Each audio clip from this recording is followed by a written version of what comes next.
Sir, paano po natin mapapaunlad ang ekonomiya ng bansa? I-export natin ang mga korap, garantisadong yayaman agad tayo. Sir, ano pong gagawin nyo kung kayo ang presidente? Aalis agad ako sa pwesto, baka masanay pa akong magnakaw.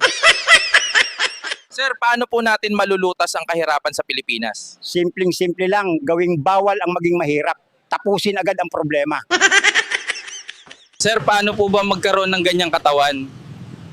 Sipag at tiyaga lang sa bisyo. Sir, bakit po wala kayong apat ng ngipin sa harap? Style ko yan, aircon yan ang gilagid ko. Sir, ano po masasabi nyo sa mga nagsasabing addict daw kayo? Inggit lang sila, di nila kaya lifestyle ko.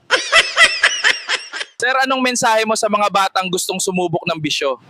Subukan nyo na lang magtinda, at least may tubo. Hindi po ba kayo naiinggit sa mga may kotse?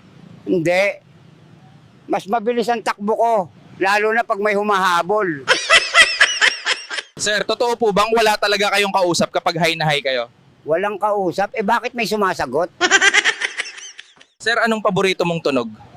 Yung click ng lighter, kasi yun lang ang nagsasabi ng go sa akin.